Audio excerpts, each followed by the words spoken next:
ইলিশ শিকারে 22 দিনে নিষেধাজ্ঞা সফল করতে ভোলা, পটুয়াখালী ও চাঁদপুর সহ অন্যান্য অভয়াশ্রমে চলছে প্রশাসনের তৎপরতা। তবে এখন পর্যন্ত নিষেধাজ্ঞা অমান্য করে কোনো জেলেকে মাছ ধরতে দেখা যায়নি।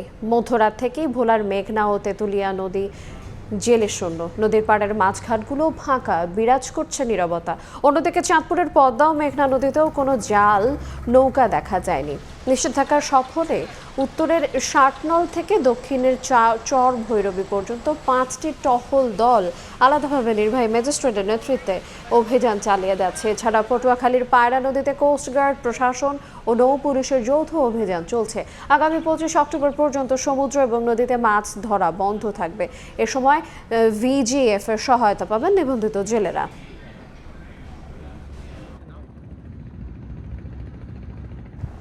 নিষেধাজ্ঞার প্রথম দিনের খবর জানাতে ভোলার মেঘনার পাড় থেকে সরাসরি যুক্ত হচ্ছেন রিপোর্টার নাসির উদ্দিন লিটন। সরাসরি যাচ্ছি তার কাছে। লিটন, ইলিশের প্রধান প্রজনন মৌসুমে নির্বিঘ্নে মা ইলিশের ডিম ছাড়া নিশ্চিত করার জন্য গত মধ্যরাত থেকে যে অভিযান শুরু হয়েছে মৎস্য বিভাগের, সে অভিযানের আজকে প্রথম দিনে এই মুহূর্তে আমি রয়েছি ভোলার উত্তর দিকের ইলিশা ঘাটে।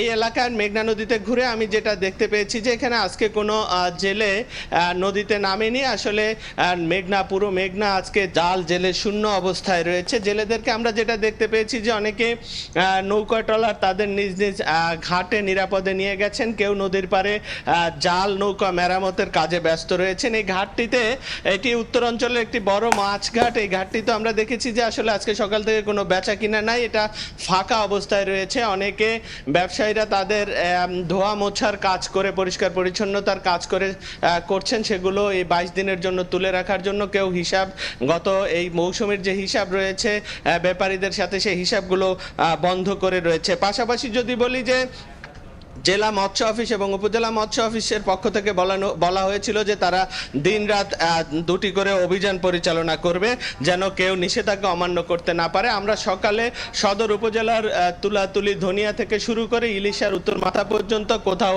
আসলে মৎস্য অফিস অথবা আইন শৃঙ্খলা রক্ষাকারী বাহিনী, বিশেষ করে নৌ পুলিশের কোনো টিম আমরা লক্ষ্য করিনি। নৌ পুলিশের ওসির সাথে কিছুক্ষণ আগে আমার কথা হয়েছে, তিনি বলেছেন যে 1 ঘন্টা পরে আসলে তারা অভিযানে নামবেন। সদর উপজেলা মৎস্য অফিসার মেহেদি হাসান ভুইয়া তিনি তুলাতুলি মাছঘাটে আছেন বলে জানিয়েছেন, তবে তারা এখন পর্যন্ত কার্যত অভিযানে যায়নি।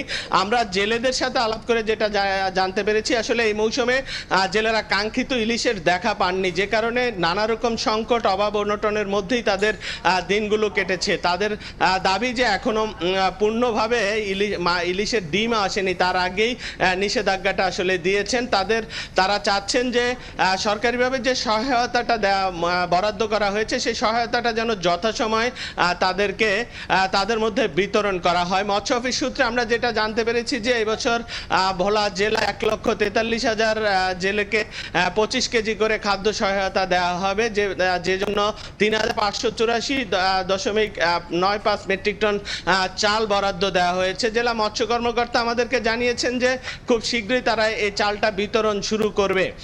তবে জেলেদের সহ যারা মাছ ধরার সাথে সংশ্লিষ্ট, তারা আসলে এই বছর কিছুটা হতাশা প্রকাশ করেছে। বিগত বছরে তাদের মধ্যে যে উৎসাহ উদ্দীপনাটা আমরা লক্ষ্য করেছি, মা ইলিশ ডিম ছাড়বে, পরবর্তীতে তারা পর্যাপ্ত ইলিশ পাবে, তারা এই ক্ষতি পুষিয়ে নেবে, কিন্তু এবারের চিত্র ভোলার মেঘনা এবং তেঁতুলিয়া তীরে কিছুটা ভিন্ন, যার কারণ হচ্ছে গত পুরো মৌসুমী তারা এই ইলিশ পায়নি। তবে প্রথম দিনের চিত্র, যদিও নদী ফাঁকা থাকে, যে এই ব্যবসা এবং মাছ ধরার সাথে সংশ্লিষ্টদের হচ্ছে যে আইন শৃঙ্খলা রক্ষাকারী বাহিনীর যদি কার্যক্রম তৎপরতা কঠোর না হয়, তাহলে এই অবস্থা আসলে এই অবস্থা ধরে রাখা কিছুটা কষ্ট হবে।